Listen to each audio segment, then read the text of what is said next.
So, okay. So a decrease in ventilation or an increase of diffusion causes local CO2 and PO2 to what? CO2 goes up and PO2 goes down. Okay? Mismatch, ventilation. That's it. Okay, what's going to happen? Pulmonary arteries serving these alveoli will what?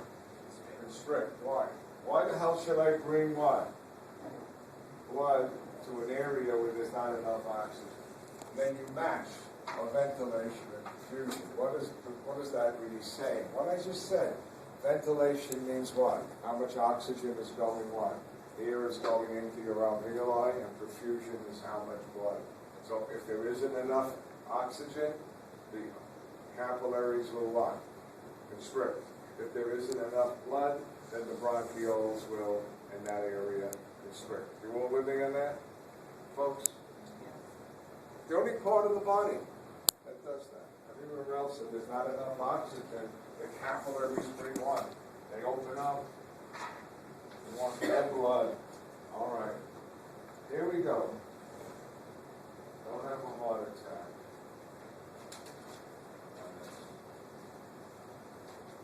This is an incredibly important picture.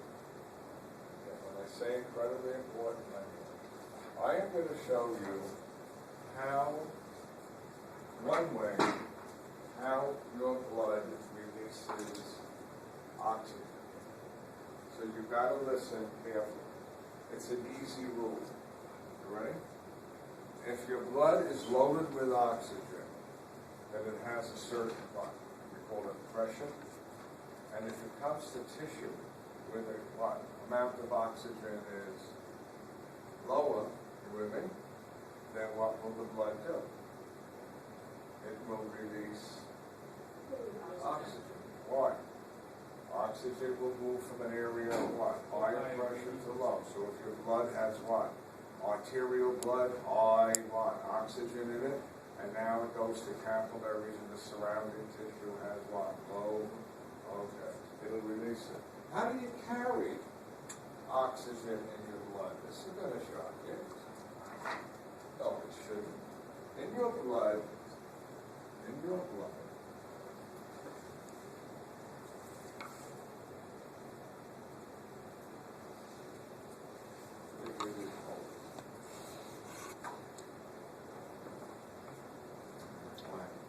100 milliliters of blood, 100 milliliters, you have 20 milliliters of oxygen. Remember I told you we measured gas in milliliters? Of the 20 millimeters of oxygen that's in your blood, watch, 3 milliliters is dissolved in plasma. Not much. 17 milliliters is carried by hemoglobin. That's why you need hemoglobin. Sorry, oxygen has a low solubility coefficient. You hold what? Very little in the plasma. It doesn't dissolve well. Didn't we just go through that? Huh? So if it wasn't for hemoglobin, you could never carry oxygen in your blood. Hemoglobin is your friend, right?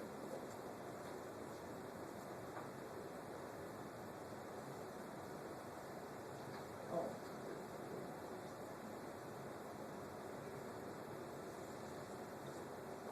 How does hemoglobin need oxygen need hemoglobin? This is called the oxygen-hemoglobin dissociation curve. Ready? Notice it's not a straight line. Now, watch this carefully. Perfect. Because I will pick up on this in the next class. This is your PO2. Really? As I move here, this is about 105. Remember the PO2 in your alveoli is 105? At 105, what do you notice? It intersects this line. Virtually 100% of the hemoglobin is what? Filled with oxygen. Can I say that again? When the PO2, which is where? In the lung, is 105, oxygen what? Enters the blood, and virtually what? 98, 100% of your what? Hemoglobin is filled with oxygen. Everybody with me? Folks? You know where students screw up on this? I'll show you. I haven't taught it. What is this curve? This line. This is the PO2. This tells you what percentage of the hemoglobin is holding oxygen. Obviously, if the number is lower, the hemoglobin must have what? Released some of its oxygen. So here we go. Ready? At the tissue level, right about here, the PO2 in tissue is about what? 40? Remember, that's why what? Oxygen leaves and goes to tissue. And if you take this PO2 of 40, look at the dotted line, and they come up here, and of course, they went to the wrong stupid line. They come across. See what I'm doing, folks? What's the number? The number here is about 75%. What is that saying? 75% of the hemoglobin is still holding oxygen. How much got released? Somebody? 25%. You understand? When this is 75, this is telling you what? 75% of the hemoglobin is still what? Holding oxygen. So how much did it release by the tissue? Only 25% of its oxygen. What did I tell you about hemoglobin? It's stingy. Remember, it doesn't like to release too much oxygen. Remember I said that? It has 4 oxygens. Doesn't like to release what? 2 or 3. Likes to release 1. You got to be practically what? Starving for oxygen to release 2. I'll do that. Look on the curve.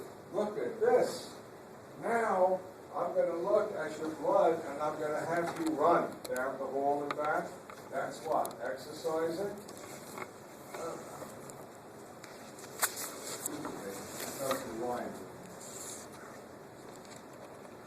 What percentage of the blood is still holding oxygen? 20%. About 25%. How much got released? 75. Still don't get it, do you? This is telling you how much is still attached to hemoglobin. If this says 25, it must have what?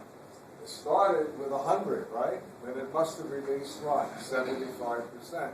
In order for you to get your blood to release 75% of its oxygen, what do you have to be doing? Exercising at a really what? Rapid rate. It's probably at this point released 3 of its 4 oxygen. Remember, hemoglobin has 4?